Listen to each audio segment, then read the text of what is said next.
A shadow moves where no eyes are looking. A line is drawn where no feet are standing. A separation begins where silence hides the sound. Something is happening now that most people cannot see. It does not shake the ground, but it shakes the soul. It does not roar like a storm, yet it rearranges everything within. It is subtle, quiet, almost weightless, yet it carries the weight of eternity. Hearts feel it before minds understand it. A restlessness, a whisper, an uneasiness that grows beneath the surface. It is the sign of a veil being lifted, a boundary being formed, a calling dividing those who merely observe from those who truly awaken. There is a phenomenon unfolding in the spirit, invisible to natural sight. It moves through homes, churches, nations, conversations, thoughts. It walks between the rows of the distracted and the devoted. It searches through intentions, not appearances. It discerns what words cannot express. Many think life continues as usual, but something deep is shifting. Old comforts lose their sweetness. Empty routines lose their shine. What once felt safe now feels fragile. What once felt distant now feels urgent. This is not imagination. It is alignment. It is the unseen hand preparing a people who still listen. Across the world, a quiet separation has begun. Not a separation of places, but of postures. Not of crowds, but of hearts. Some feel drawn into deeper surrender, as if a gentle but firm pull calls them into a chamber of intimacy. Others feel exposed, restless, irritated by the quiet voice that refuses to be silenced. Some feel a longing they cannot explain. Others feel a heaviness they cannot shake. This invisible current cuts through spiritual numbness with precision, like light breaking through a hidden crack in a wall. It reveals motives. It unmasks distractions. It uncovers idols polished by routine and disguised as normal life. And in this unveiling, the soul senses something it hasn't felt in a long time, the awareness that time is sacred. It is as though the heavens are inhaling before a great exhale, as though creation stands on the edge of a whisper. Those who have grown accustomed to noise do not perceive it, but those who have learned to hear in the stillness feel a shifting under their feet. It is not fear, it is invitation. It is not judgment, it is preparation. It presses gently but persistently, separating those who want to appear ready from those who truly desire to be ready. This phenomenon works like light filtering through fog. What is pure begins to shine. What is false begins to fade. It touches churches filled with sound but starved of presence. It moves between people who sing loudly but listen little. It calls leaders who have forgotten their first love. It calls followers who have settled for borrowed fire. It awakens what has slept and disturbs what has settled. And in this stirring, heaven whispers a reminder: nothing is hidden from the one who sees in secret. This invisible separation is not random. It is not accidental. It is not a mere reaction to the world's confusion. It is intentional, precise, and foretold. Long ago, a voice spoke of a moment when darkness and light would no longer mix, when the cold and the lukewarm would reveal their true temperature, when hearts would be sifted by the very truth they claimed to follow. That moment is not far. It has already begun. And as the first movements of this prophecy unfold, a deeper truth rises like dawn on the horizon. This is not coincidence. This is not chaos. This is not human. This is prophecy in motion, gentle, solemn, unstoppable. The invisible line has been drawn, and the story it announces prepares the way for what comes next. The separation that began in the silence now presses closer, like a hand gently placed over the heart. It is not harsh, yet it is unmistakable. It divides not by force, but by truth. It exposes the distance between appearance and reality. And as this invisible boundary continues to unfold, the soul senses the weight of a message long spoken, now returning with new clarity. Something in the atmosphere whispers, "Pay attention. Do not ignore what your spirit already knows." Into this moment, The voice of Jesus echoes, not as a distant quote, not as a cold recitation, but as a living warning spoken again to a generation distracted by its own comfort. He spoke of people who would build on sand, thinking the ground beneath them was secure. He described lamps held high but empty within, shining for a moment but lacking what mattered most when the night grew long. He told of doors that would remain open for a season, then close with finality for those who mistook delay for permission. And he spoke of hearts that called him by name while drifting far from his ways, convinced that emotion could replace obedience or that familiarity could replace surrender. Those words were not meant to frighten us. They were meant to awaken us. They were seeds planted for this very hour. Because now, more than ever, people fill rooms of worship while carrying deserts inside. They mouth songs that their hearts no longer feel. They confess faith, but chase the very shadows they once escaped. They assume that because they have been near the presence, they carry the presence. They believe that because they once burned, they still burn. But the one who knows the interior life looks past the noise and asks a question deeper than sound. Are you truly mine, or merely familiar with my name?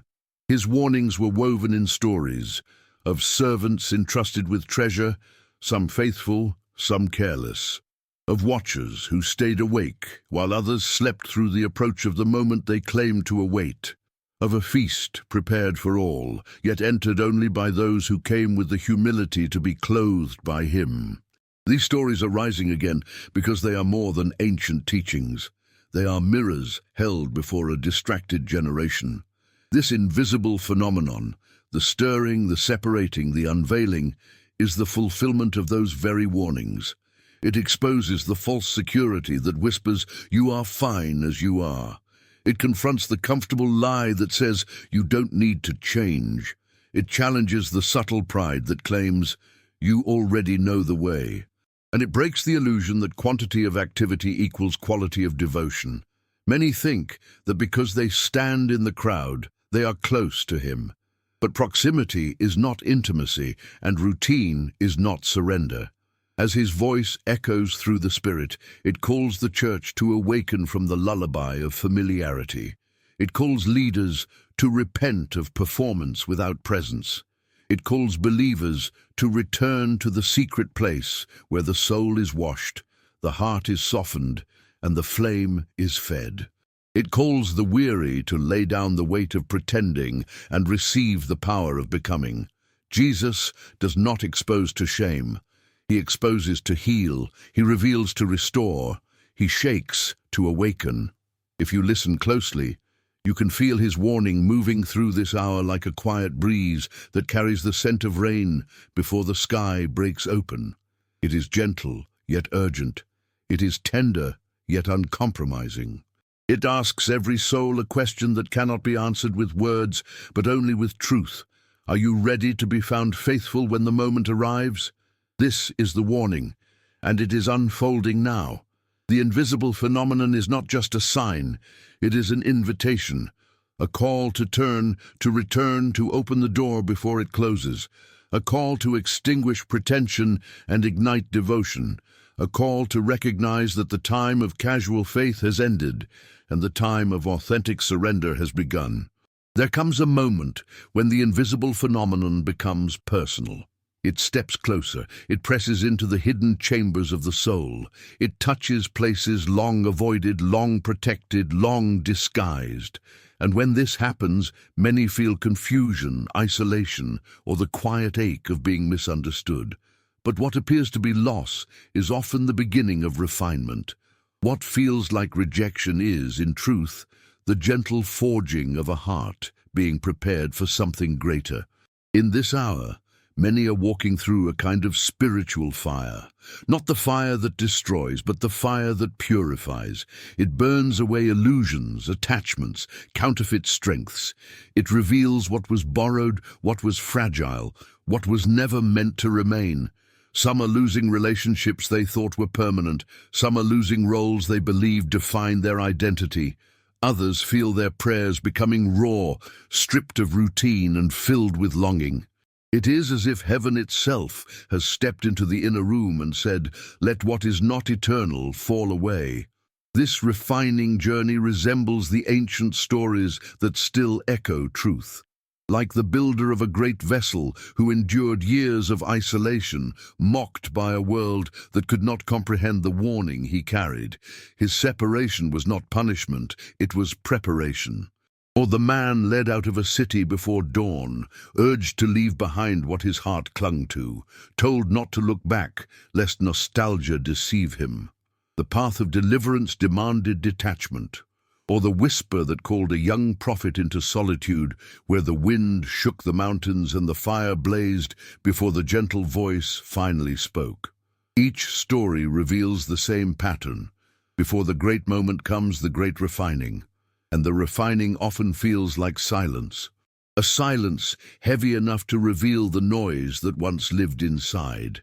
A silence deep enough to expose what we depend on, what we fear, what we treasure. In that silence, the soul discovers whether faith is built on emotion or on truth, whether devotion is sustained by applause or by surrender, whether love for God is convenience or covenant. The silence is not absence, it is surgery. It is the careful removing of what keeps us from seeing clearly, hearing deeply, and responding fully. Some feel the wind of change shaking what once felt stable. Plans crumble, expectations dissolve, familiar rhythms fade. But this wind does not scatter, it separates, it does not destroy, it reveals, it does not push away. It calls closer. The shaking is mercy, not punishment. It is the hand of a father clearing away the debris that hides the path forward. Those who trust the shaking discover that what remains after the wind passes is stronger, purer, and rooted in something unshakable. To those walking through this refining, feeling the sting of loss or the weight of transition, hear this truth. You are not being cast aside. You are being called apart. You are not being forgotten. You are being focused.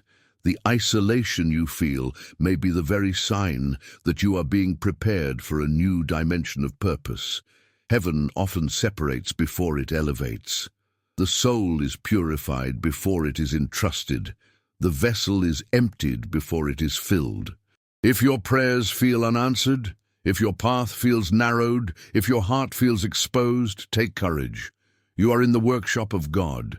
The fire that touches you is the same fire that prepares prophets, intercessors, watchmen, and those who carry the fragrance of heaven. You are not losing. He is removing what cannot carry you into what is coming. You are not being diminished, you are being refined. And as this purification unfolds, a holy resilience begins to rise. A resilience that does not come from strength but from surrender. A resilience born from trusting the one who guides through the wilderness and whispers hope into the dust. This resilience prepares the heart for what lies ahead, for the test, the deception, and the final proving of faith that will be unveiled in the next movement of this narrative. The refining is not the end, it is the doorway.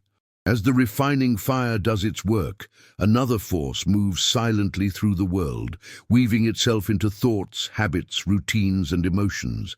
It does not arrive with violence, it arrives with comfort. It does not demand rebellion, it suggests ease. It does not shout lies, it whispers half-truths. This is the deception of the final hour, the gentle lullaby that soothes the soul into drowsiness while convincing it that it is fully awake. This deception is subtle because it looks harmless. It dresses itself in good intentions. It speaks in familiar language. It imitates spiritual light, but carries no flame. It builds altars of convenience, inviting people to worship a version of faith that requires no sacrifice, no surrender, no transformation.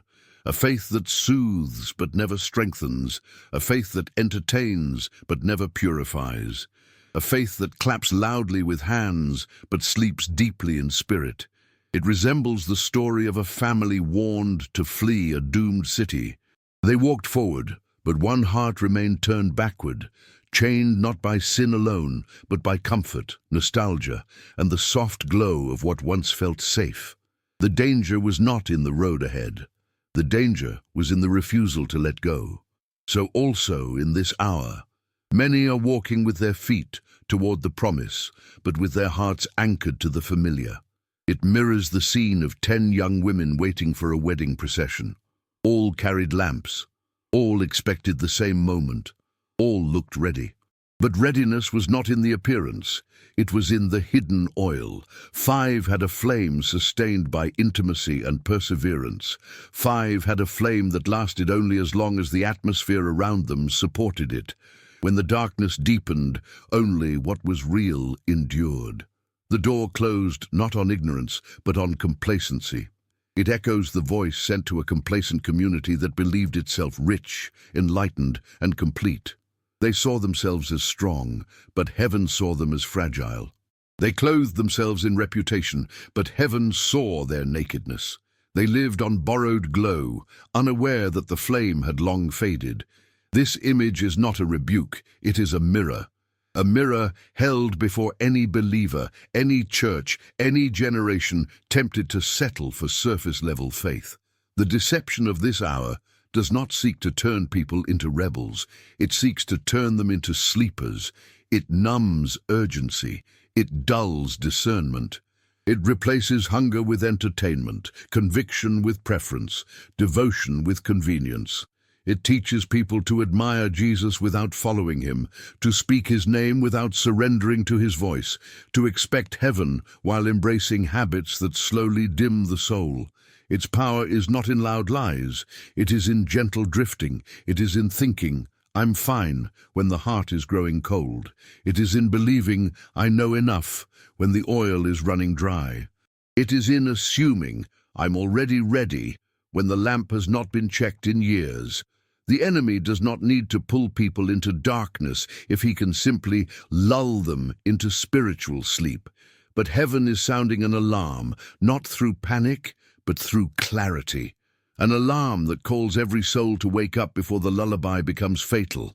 It urges the watcher to examine the oil, not the lamp, the heart, not the performance, the flame, not the display. It asks whether the soul is truly aligned with heaven or merely comfortable with routine.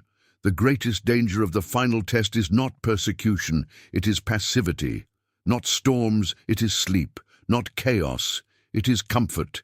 And in this moment, the Spirit presses gently against the heart and whispers, wake up, shake off the dust. Rise from the spiritual bed that feels soft but steals your strength. This is not a time for half-light or half-love. This is the hour to discern every hidden whisper that pulls you away from intimacy with God. Because the deception is not a story. It is present. It is moving. It is shaping destinies quietly. And only those who remain awake will recognize it for what it is. Wake now. Wake before the door closes. Wake before the lullaby completes its song. If the deception of the final hour seeks to lull the soul into sleep, then the calling of this moment is to awaken with intention, with devotion, with a flame that does not depend on circumstances.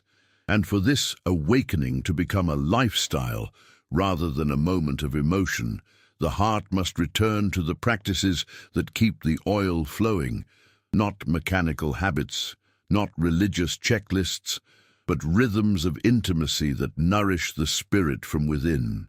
The first of these rhythms is the quiet turning of the heart toward God in prayer, not the hurried prayer offered out of obligation, but the steady conversation that softens the soul and realigns the inner world. Prayer is oil because it bends the will, breaks pride, and opens space for heaven to breathe upon the heart. It is the place where burdens dissolve and clarity rises. It is where the noise within is silenced so that the whisper of God is heard again. Then there is the practice of fasting, not as punishment to the body, but as liberation from the grip of what distracts. Fasting loosens the soil of the heart, exposing roots that have grown around comfort, control, and appetite. It teaches the soul that true strength is not found in fullness, but in surrender. In the hunger of the body, the spirit awakens. In the letting go of what is temporary, the eternal becomes vivid. There is also the discipline of confession, not as a ritual of shame, but as a doorway to healing. When the soul stops hiding its fractures, the light enters with restoration. Confession breaks the illusion of self-sufficiency. It reminds the heart that grace is not earned but received. It restores tenderness where hardness has grown, and in that tenderness, devotion becomes deep again. Another rhythm is the practice of stillness. In a world addicted to speed, silence becomes a spiritual rebellion. Stillness unclutters the mind. It reveals what truly governs the heart. It breaks the addiction to noise. It opens the inner ear to the gentle voice that cannot be heard in chaos. Stillness is not inactivity, it is alignment. In stillness, the soul remembers that God is near. And then comes the study of the Word, not as information but as revelation. When the scriptures are read with intimacy rather than obligation, they become nourishment rather than duty. They awaken awe, they sharpen discernment, they illuminate the path when the world grows dim.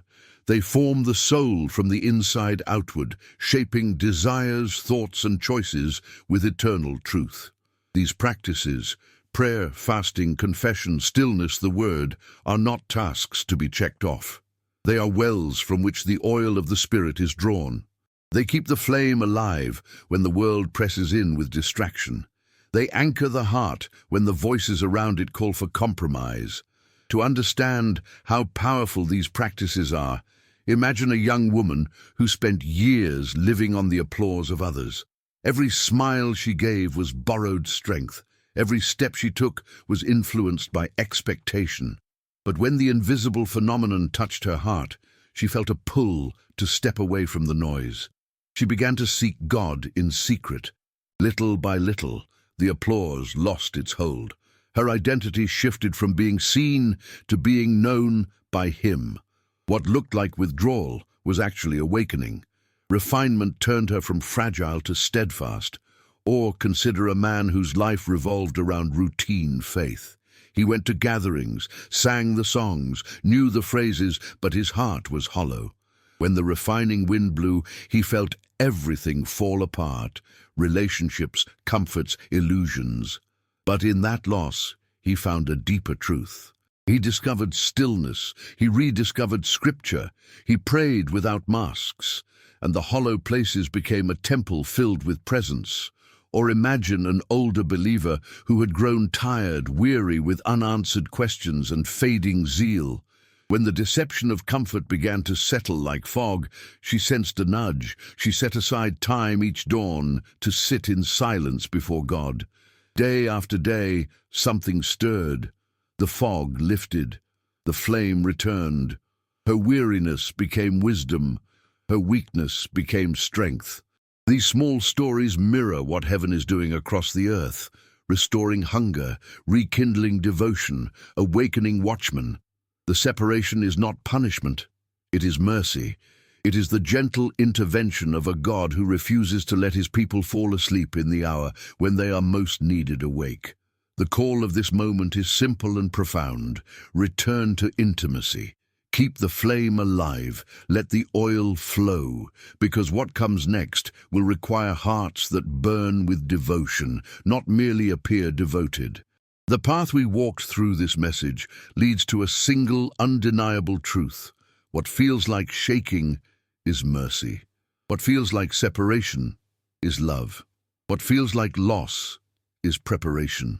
Heaven is not punishing its people, it is awakening them. It is calling them out of shadows, out of noise, out of distraction, into a place where the heart can finally breathe again, into a place where the flame can burn without fear of being extinguished.